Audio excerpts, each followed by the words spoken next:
Tonight at 6, man sets family home on fire. The shocking details in Maryland where children were sleeping inside. We're live with the latest as fire officials investigate. Early morning escape, another house fire overnight, this time in Northwest D.C. What firefighters credit to avoiding potential tragedy. And a car crashes into an apartment building in Maryland. What we discovered on scene as authorities look into the driver's condition before the crash.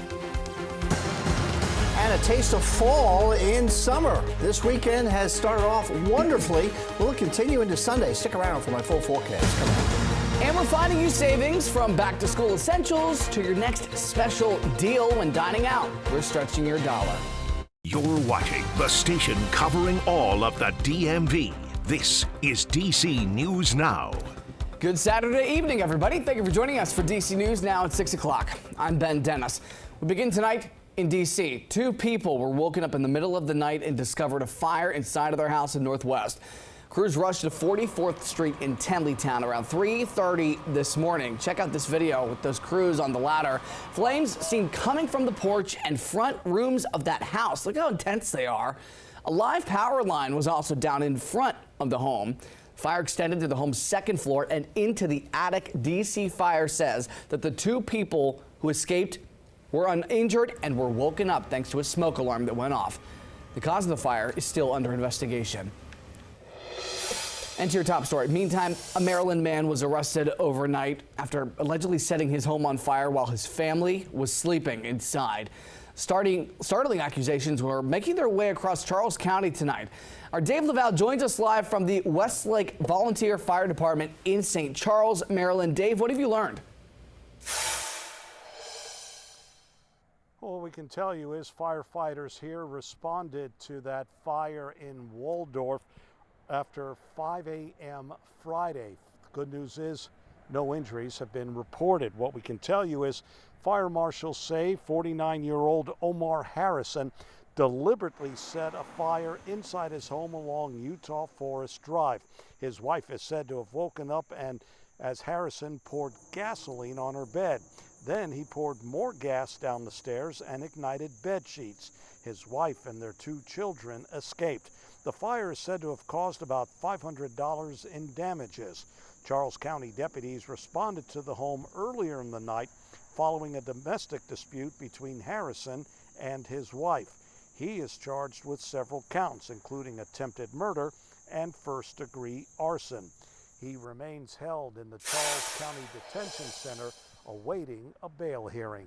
We are live in Charles County, Maryland. Dave Laval, DC News Now. So glad things didn't turn so much worse. Dave, thanks. All right, meteorologist Scott Sumner standing by. Scott, you don't make the weather happen. You forecast it, but if you did, I credit yesterday all to you. It was gorgeous out there. I mean, we had clouds around, but boy, it felt wonderful. And today was no different, really. High temperature 79 degrees under mostly cloudy skies outside, as you see with a live camera. But needless to say, it is still very comfortable out there. The humidity has lowered quite a bit. It's been much lower than the earlier portion of the week, and temperatures have responded quite nicely. As a matter of fact, take a look at these numbers here. You can see they're in the 70s now. They'll continue to be in the 70s right up to the midnight hour and then fall into the lower and middle 60s here once we get to around 5 or 6 o'clock in the morning. So temperature-wise, not bad. It's, no real need for the ACs, I guess, or fans. You can open up the windows a little bit and enjoy the refreshing air mass that we're receiving. This is more like a fall-type atmosphere than it is in summer here because we're in the early August period. We have some clouds, like I said, out there, but they don't have any rain associated with them, so you're planning your evening tonight. As noted here, from 10 to midnight to 3 a.m. overnight hours, temperatures will drop through the 70s and get in towards the 60s under gradual decrease in clouds across the DMV. We'll have more details about what to expect for the remainder of the weekend, and of course your full 7-day coming up. Ben? All right, Scott, thanks. New details into our newsroom after a 13-year-old Maryland boy was swept into a storm drain and killed during flash floods just 2 days ago. The teenager has been identified as Mason Paul Kearns of Mount Airy. He was swept away by heavy rainfall Thursday. There's going to be a candlelight vigil tomorrow night, 8 o'clock, at the Watkins Park in his memory. And after news of this tragedy came to light. Our Randy Bass spoke with heartbroken neighbors, understandably so, in Mount Airy, as local school officials shared their own message to the community. Yes, rapidly rising floodwaters here behind the Watersville apartment complex in Mount Airy. Those floodwaters sending a 13-year-old boy into this drainage pipe here behind that complex, where first responders say they worked tirelessly to get him out, but it was already too late. Flowers now sit on top of that drainage pipe where the 13-year-old, a recent student at nearby Mount Airy Middle School, was trapped in floodwater and couldn't get out. Weather reports say Mount Airy got between 4 and 5 inches of rain. Neighbors we talked to still rattled the morning after tragedy struck. This kind of thing is going to be shocking no matter where it takes place, but when it's right around the corner from where you live, it's doubly shocking. Mount Airy police and fire crews, along with the Carroll County Sheriff's Office, all responding to Watersville Drive just before 5:30 p.m. in very heavy rain Thursday. Police saying it went from a rescue operation to a recovery. Now the community is sorting through fresh, heavy emotions. It's really traumatic. You know, it's going to take a long time probably to sort it all out.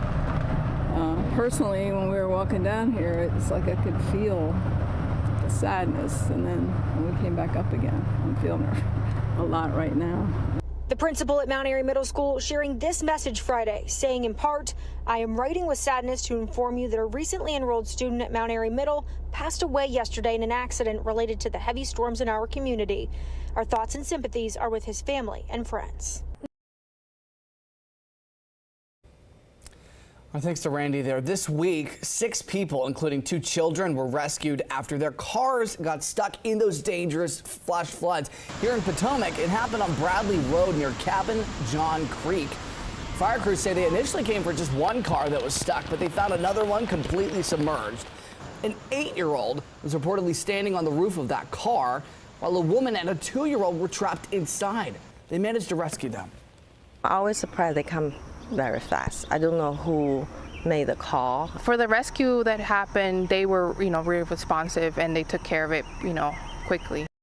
And board also says flooding has gotten progressively worse since she first moved to the area just 3 years ago. Well, new tonight, police are investigating 2 separate shootings that took place in Southeast overnight. The first one that took place around 1:20 this morning on Elvins Road. There, police found a woman who was shot. She was taken to the hospital to be treated. Less than 20 minutes later, officers responded to R Street near Minnesota Avenue in Anacostia, where they found a man who was shot. He was also sent to the hospital. Police say there is no evidence right now, though, to suggest those shootings are connected. And officials say a woman crashed her car into an apartment building in Bowie just last night. Check out these photos. Police say around 7:30 yesterday evening, a woman was driving an SUV when, for unknown reasons, she crashed into the Governor's Green apartment building on Governor Bridge Road. The woman was rescued from her car and treated. Crews say they are still investigating the structural damage to the building. Time is 6:07. Developing right now, an inmate has died in the Fairfax County Jail just hours after he was arrested. Police say that Omar McNasty was booked Wednesday evening, died the next day, Thursday. He was found unresponsive in his cell. Fairfax County Police say no foul play is suspected. Some crucial revelations learned in the past days during those hearings to learn what happened before January's mid-air collision over the Potomac. Killed 67 people. However, the final report from the NTSB is not expected to come out until sometime next year. Though new details into what appears to have gone wrong, including the Army helicopter pilots would have had trouble seeing the American Airlines plane because of their night vision goggles, which can distort light. This is the new video that was released leading up to that collision. Well, about those goggles, that's something that we reported as a possibility back in February that could be troublesome. Our Max Marcilla shares what we learned over the course of more than 24 hours of recent testimony.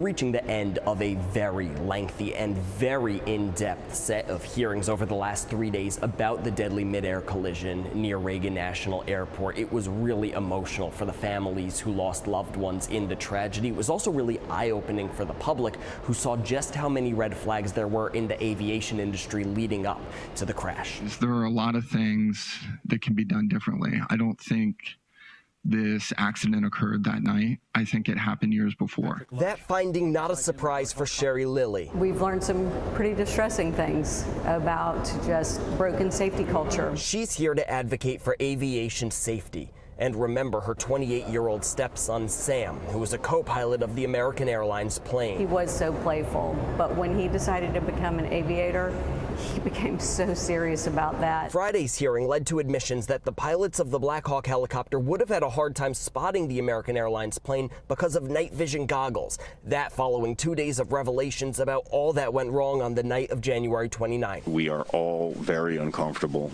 when those two units are operating. We heard concerns about the crowded airspace around the airport between planes and military helicopters. Attempts to change that years ago never materialized. Why did it take 67 lives to be lost and families who are just destroyed forever to understand what was occurring? Also discussed misleading altitude reading instruments for the Army helicopter, which was flying above the limit, trouble with the dispatch audio inside the helicopter, and an overwhelmed traffic controller, a member of an understaffed tower. The administrative staff was my biggest concern. In Southwest Washington, Max Marcilla, DC News Now. You can read more about the NTSB's findings in the mid-air collision on our website, dcnewsnow.com, as well as years of complaints that we uncovered back in February where pilots cited problems seeing with night vision goggles, and the FAA admitting 4 years ago in a video they were aware of visibility problems. All right, to your commute on the move today, parts of the Green Line closed as crews start their summer maintenance work. WMATA says there will be no trains running between the Branch Avenue and Southern Avenue stations. There will be free shuttle buses to replace those stops. There will be more closures later this month. WMATA says construction will be finished by the end of August. In Northern Virginia, though, the cost of funding Metro is quite a hot topic in this year's race for Arlington County Board. ARLnow.com reports there are 5 candidates on the November 4th ballot. They've got a variety of competing views on how much, if any, more local funding should go toward the regional transit service. Northern Virginia reportedly may need to add $150 million a year on top of the $800 million the region is currently paying. Candidates will have a chance to share their views at a debate in September. Coming up, the tax-free holidays in the DMV. They are underway, helping you save some bucks with a full breakdown of what to put on your list, including for back to school. Don't forget about it. Plus, new galleries reopen at the National Air and Space Museum on the National Mall. Find out which brand new exhibitions you can check out. 6:12, happy Saturday, everybody. Live look at Reagan National. We'll be right back.